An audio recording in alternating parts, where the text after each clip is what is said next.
Ils sont une soixantaine de personnes à s'être réunies devant la caisse de Rivière-Bleue, comme vous pouvez voir ici, parce qu'ils viennent de Rivière-Bleue, je l'ai dit, mais aussi de Saint-Marc-du-Lac-Long, de Pointe-Égamouk, parce que pour eux, la décision de Desjardins de fermer ce centre de services aura lieu dans une semaine.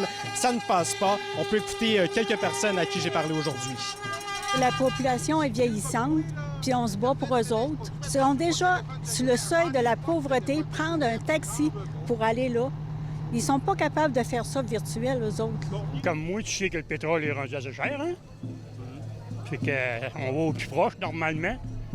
Puis ça fait marcher les épiceries, puis tout. Si on veut garder notre monde, on veut que ça vire. C'est rien que ça. Alphonse Desjardins, là, c'est sûr qu'il se tourne de sa tombe.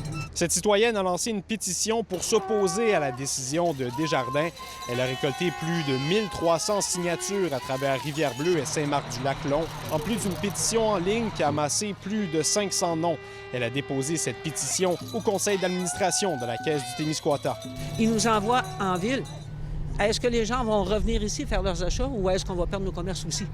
C'est dévitaliser une région. Si on veut se développer, si on veut trouver des façons d'améliorer, d'attirer nos jeunes, bien, ça nous prend un certain minimum de services à offrir à la population. Desjardins a plusieurs fois expliqué sa décision par les habitudes transactionnelles, parce que moins de 1 des transactions sont réalisées directement au comptoir et moins de 3 au guichet automatique.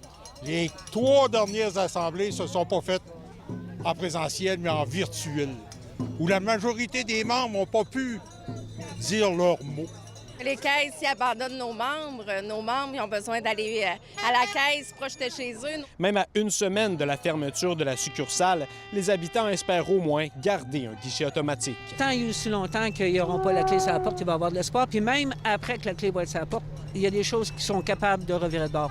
Malgré la grogne que cette décision a suscité un peu partout au Bas-Saint-Laurent et ailleurs au Québec, la coopérative Desjardins a maintenu à plusieurs reprises que sa décision de fermer 30 de ses centres de services était irréversible. Ici Édouard Baudouin, Radio-Canada, à Rivière-Bleue.